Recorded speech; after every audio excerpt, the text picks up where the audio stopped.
I think there's these little micro slices of time wasting all the time. Checking into the hotel. Why do they make me fill out my address every single time I go? Right. Every single time I go. You want to scan your passport. Why? I was here just last week. Why can't you give me a hotel digital wallet that has all of that in it and you just scan a QR code? So these time wasting is sometimes we don't even know that they're time wasting until someone innovates and removes that block from us because we're so used to it.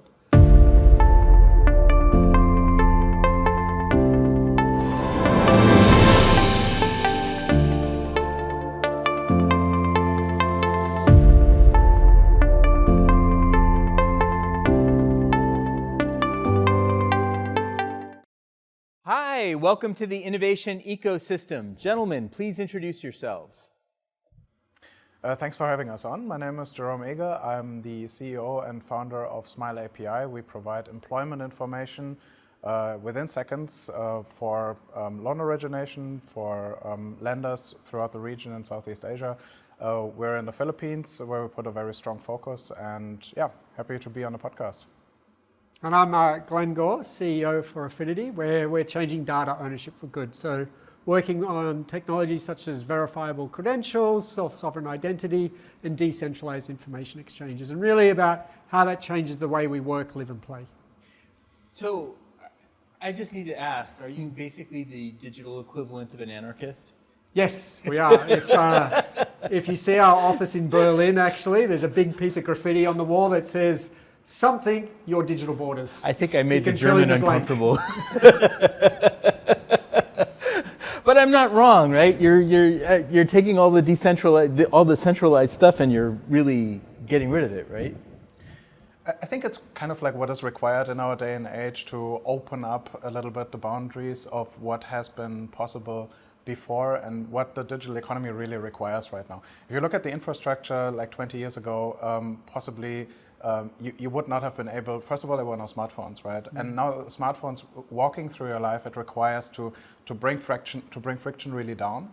And I think one of the most useful places is probably to start with things like KYC, financial access, payments, identity, etc. So I think this is the space where we start, where we are active, and where it's also most painful to have all of these frictions in place. So what we do at Smile essentially is we provide actually a footprint that is very much specified on your employment life, right? We have, the day is 24 hours, you sleep 8 hours, you play 8 hours, and then you work 8 hours. Right. And so these work 8 hours are pretty much what we are covering. So where do you work? What is your employment related information?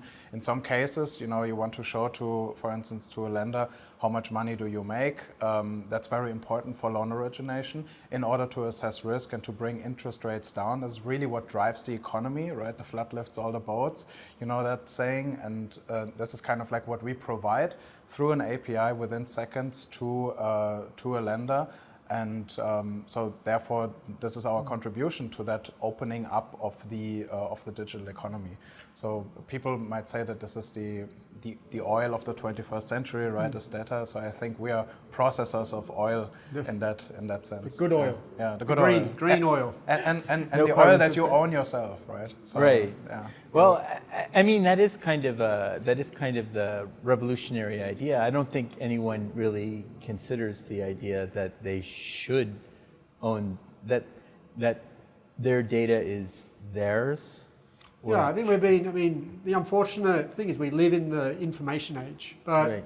Information management theory from the 1950s, 1960s has all been based around centralization. And if you look at the history of human society, centralization is actually a very new concept to us. We were as centralized as far as I could walk or ride a horse or paddle my canoe. And so actually a lot of civilization was largely decentralized. You had caravan routes, trade routes, etc. Technology allowed a massive amount of centralization, which has caused some of the challenges we're now seeing now, which is things such as loss of privacy. As AI is coming in and using data, how is it using that? What are the biases that get built into that? What are the unintended consequences of technology? And when you look at technology, it's often like a pendulum. It swings from one extreme to the other, from mainframes to commodity equipment back into big centralized cloud centers, for example. But I love the example Jerome was talking about, because employment is such a rich data stream of information. You know, things like a lot of us need to get a loan at some point in our life, whether it be to get a car, whether it be to get our first house, or lifestyle choices. But there's so much information leakage around that process, in that, why does the bank, at this point, by the way, I'm just asking them if they'll give me a loan. I'm not even a customer yet. I'm sharing them some pretty sensitive data about what my exact compensation package is. Where the reality is, in a new world, if I want to, let's say, get a $100,000 loan, all I need is a few facts. One, am I a tax resident in the Philippines, for example? So that's something that I can have an attestation of. Two is, do I earn, let's say, more than $10,000 a month? Right. So I can get that from Jerome, but I don't need to say, am I getting 14,000, 17,000, 22,000? None of the bank's business. I just need to say I'm at least 10,000 or more. And then I can get an attestation from my bank saying, do I have more than 10,000 in my bank account as a saving? But I might have 20,000, right? And so this starts getting into zero knowledge proof aspects, which is I can now put out cryptographically secured attestations of fact. I am employed, I earn more than 10,000, I have saved more than 10,000, I'm a tax resident in this country. Now, what's fascinating is a financial institution might then come back and say, if you can supply more information, I'll make that valuable to you by giving you maybe a bigger discount. If you are a health fitness person and can prove that you do more than 10,000 steps a day by linking to your health, I'll give you another % off. Or in a world where we're more aware about climate change, if you can show that you've been using shared rides, electric cars, carbon offsets, credits, etc., we'll give you 2% off a loan. So suddenly I can start looking at my own set of personal identity information that I have and say, well, okay, I will disclose that, which is an escalation of knowledge, but I'm getting an exchange of value for it.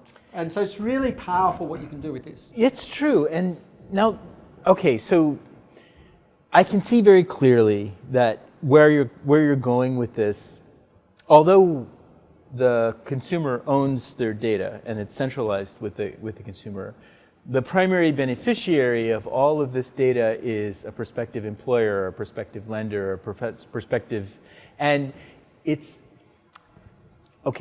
beneficial to you if your numbers are good, if your records are good.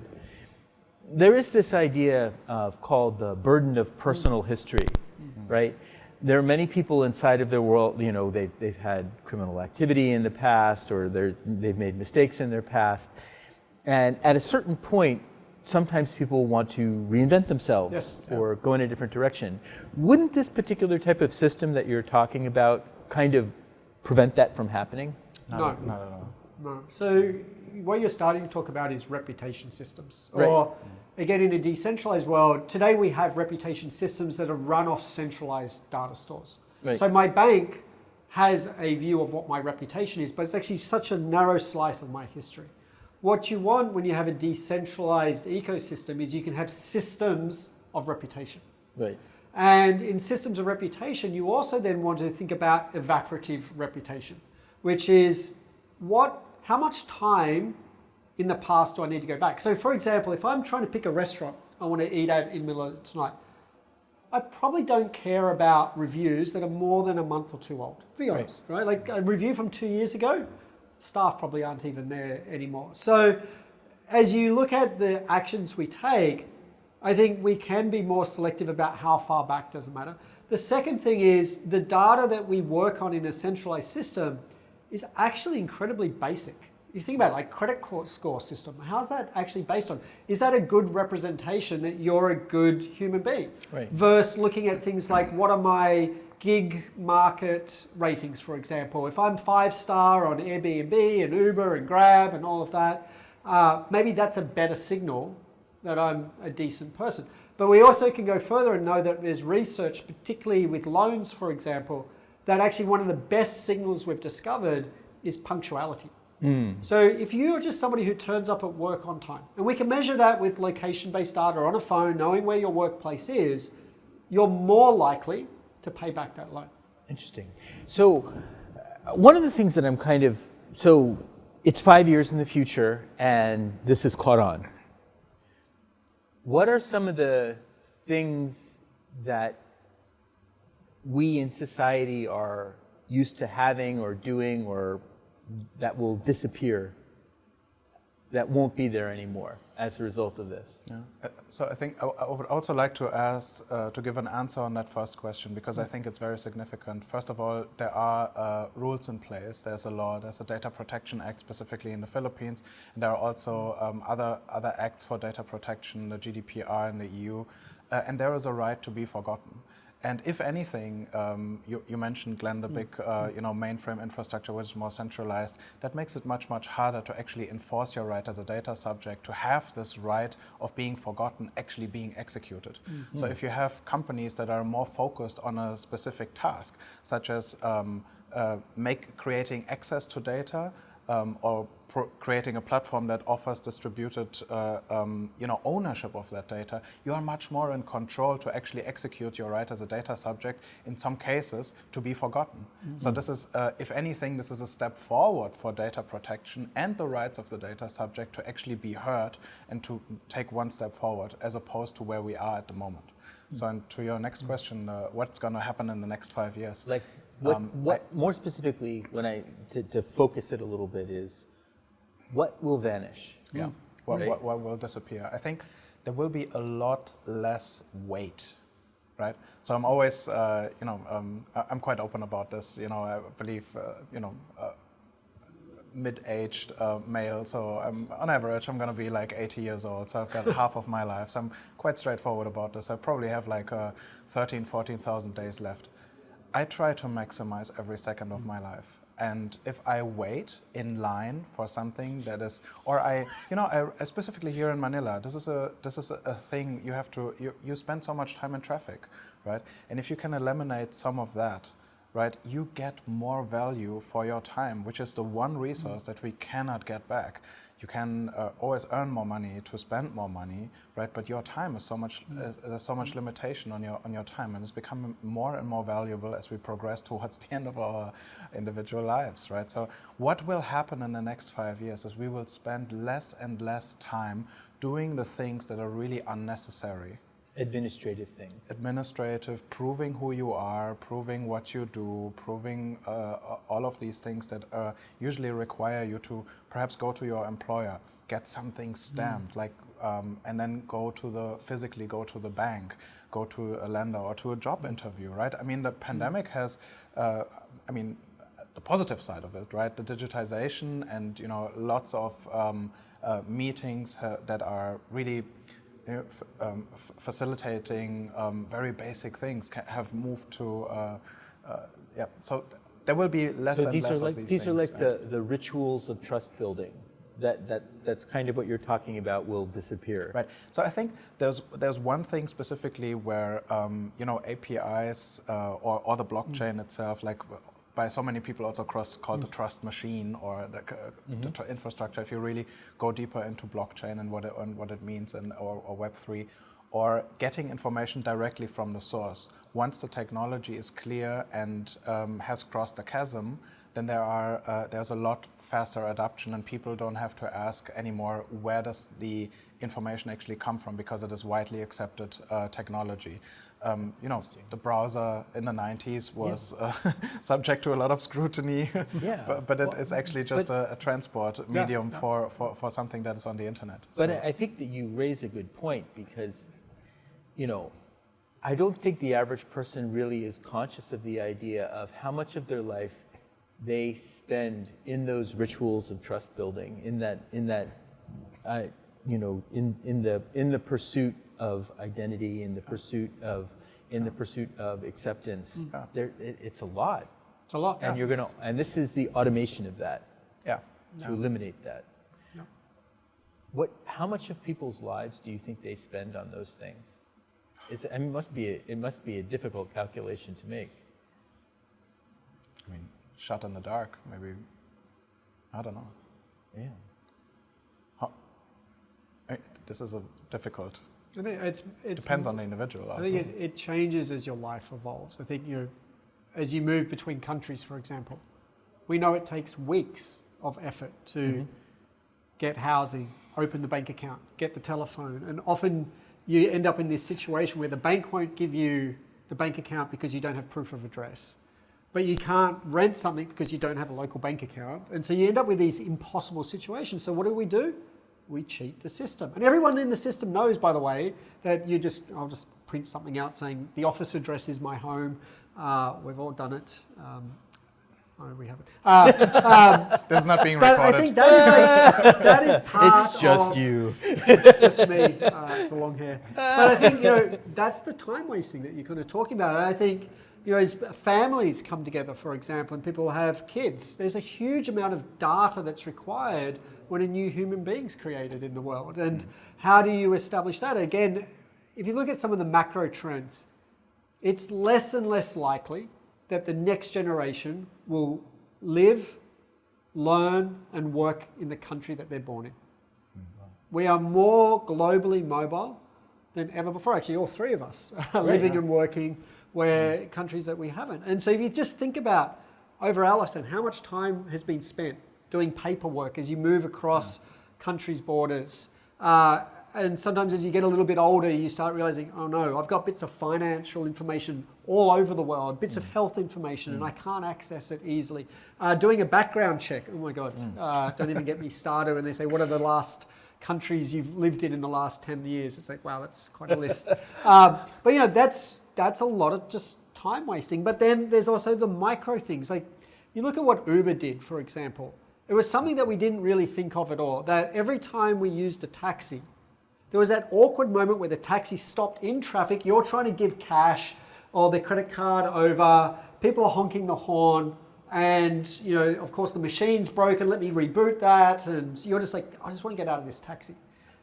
What Uber did was they took that frustration away. Right. And actually I could just prepay as part of that as we went through. Now, everyone always focuses on what that created was a gig economy and new forms of economics for workers to work, which is that's fantastic. But what did it do in saving just 1 or 2 minutes on every single taxi ride in aggregation? And I think there's these little micro slices of time wasting all the time. Checking into the hotel. Why do they make me fill out my address every single time I go? Right. Every single time I go.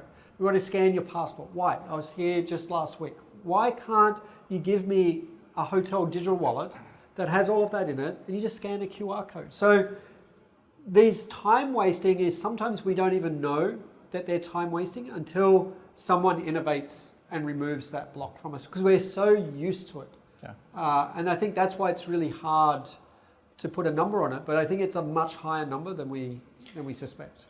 Perhaps also to build on what you just said, that thought of interoperability is something that is not necessarily new. I mean, it's something that is definitely a topic for APIs, but also for blockchain, specifically for blockchain, I think. But it's a concept that we've overcome so many times by the World Wide Web, right? There are HTTP, HTTPS standards that we have agreed on at some time, and then the whole world operates on these standards of interoperability. Is a good example. Another one is I'm not speaking in my native language at the moment, right. And it's a fantastic way of communicating with you guys, and it's it's kind of like a mode of interoperability that everybody just has come to the consent that we should speak English. Yeah? Right. And then, so if we can find in the next 5 years something that is, I think that's something that, like the blockchain infrastructure builders are really working on, is to build this kind of interoperability, to have exactly that exchange. So do you really need a hotel scan pass, or you just have a scan pass? I mean, in some countries, they build their own systems that have this quick identification, such as an ID. Specifically, we're in the Philippines at the moment, right? The Philippines has this problem with there is no real one ID that is a clear identifier of your identity. So clearly there's a problem that you have for identifying yourself if you want to go into a building. Right. Yes, there's a security check, right? And you have to identify yourself. You always have to physically write down who are you, right? And this is a from a data protection point of view, this is a nightmare, right? Because just somebody can come over and take a picture of like who are the people who entered into the building today, and then you can scam them, you can make phone calls or something like this. And if you really would like to eliminate a security threat, then that particular person's name you can't read because it didn't have a very good handwriting. So that's true. So the thought about this, I think, is really to find also more interoperability.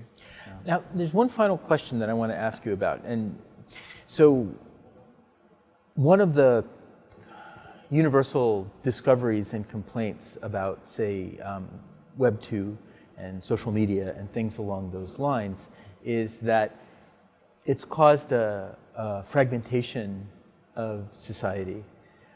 It wasn't something that was supposed to be like a fragmentation of society. It seemed at first like it was going to be a unifier for society, and maybe in some levels it has, but now there does seem to be this kind of consensus forming that there's a lot of fragmentation that has occurred in people's ability to connect with each other, relate to each other.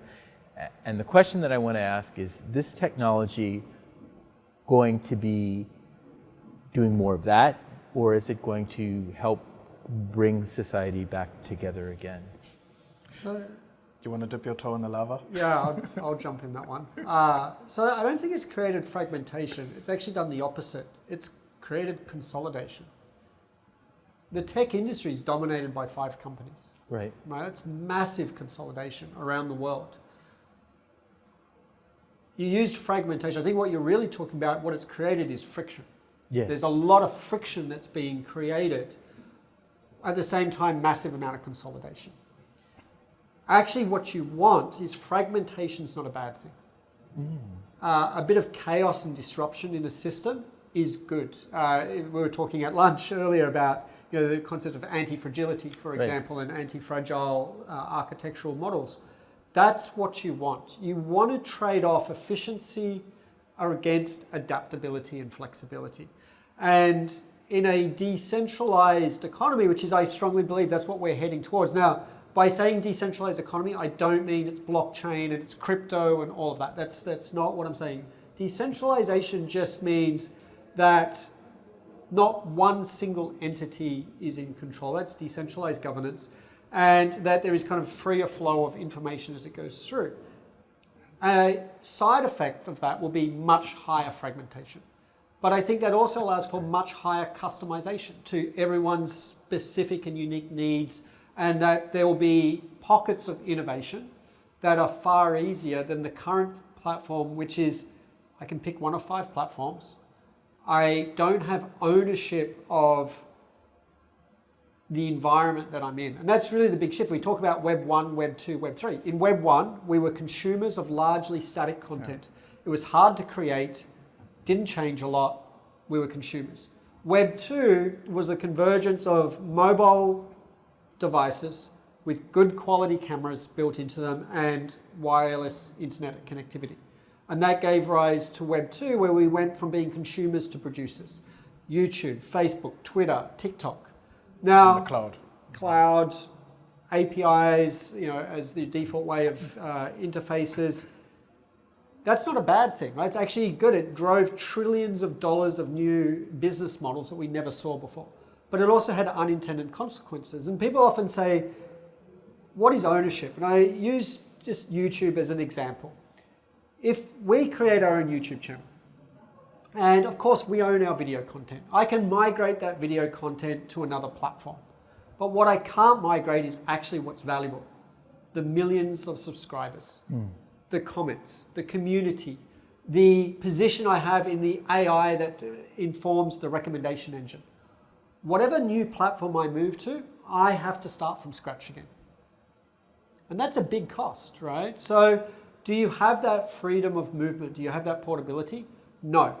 So what Web 3 is about is around solving the ownership problem. So from consumers to producers to this new convergence of all of these decentralized technologies, decentralized governance, decentralized economics in terms of how can I generate new income streams off my own data, decentralized infrastructure.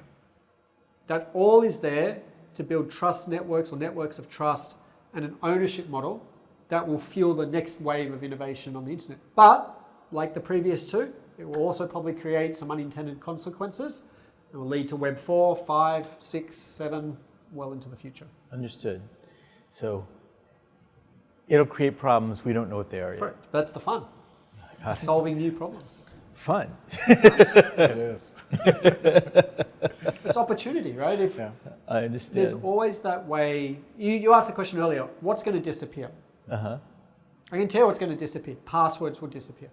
Right. We will tell stories about, remember you had like password manager and you had to log in and we all cheated and had the same password, and then companies would make you rotate it every month, so we'd put the month name in so it was even more easily guessable. You'd be phished for your passwords. Yeah, that's all disappearing right now. You're seeing one-time passwords, two-factor auth, and new authentication mechanisms coming up. It will disappear in the next 5 years, and it'll be seen as one of the best improvements we've made in security for quite a while. But I also think things like forms will start to disappear as well. I'll be able to have collections of data that I've pulled out of Smile from their interactions with my employers, and then that will go into my digital wallet. And so when I'm interacting with you, Brad, and you're like, hey, Glenn, I want to have these 6 bits of information about you.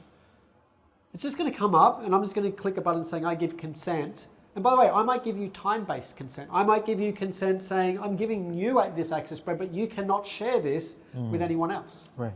And if you try to, actually, I'm going to get an alert. I'm going to revoke my access for that straight away. So there's these new forms of information management and theory that will come through. I don't think it'll happen in 5 years, but if you go 5+ years, I think what will disappear, and I really hope this happens, is it will disappear that we as individuals are logging into platforms. And what will happen is the platforms will log into us. And I will be pushing what I want to push to them in exchange of value, like we gave with that loan example, for example. Interesting. Yeah. It's a critical mass, I believe. So the problem that I believe at the moment Web3 will have to solve in these coming years is to really create the ramps to go from Web 2 to Web 3, to build a gradual, stepstone one after another to actually go into that. Because it always, when you have two sides that are exchanging information or data at that point, even a password is always an authentication for one side authenticating itself to the other side. So if we want these things to disappear, usernames, OTPs, passwords, etc., it requires both sides to have a consensus on that set of interoperability. So we agree on one mode of communication. So I sent you something as an authenticator, and you confirm that you have received my authentication request, and you answer with, yes, I have recognized you. And that requires really to have that interoperability. It's not necessarily language, it can be a standard, and that's a different layer that we're talking about. So we have to go onto that next level, onto that next layer to really find consensus, to understand, so this is the new way of how we communicate with each other, how we exchange data. And then once we have achieved this wonderful brave new world of, we go through the city completely frictionless, right? Transport, interaction, checking in, checking out, authenticating. Security will be, much easier. Everything will be solved. But then again, there is always an interest from some point. I mean, when we stay fully in reality, we know that there are instances that are in power. Some need to be in power. This is also, a democratic process that we all agree to, that there are protectors, and those that need to be protected, and those that are actually against it. So, but there's a lot of problems that we have to solve for that, and it's going to take some time. So it's probably not going to be, I agree with you, Glenn, it's probably not going to be 5 years, but it's going to be a gradual process, and we're super excited. When it's like, there's going to be change all of the time. So, and I totally agree with you. It's like, this is the fun thing, to solve the problems. And generally as a founder, like the idea of every now and then getting your mind blown is kind of like this is what is so much fun of, running a company, starting it, and exchanging with the teams and other exciting partners that are entering the ecosystem. Great. Gentlemen, it was really an honor and a pleasure talking to you all. Thank you very much. Awesome. Thank you, Brad. It's a lot. Pleasure.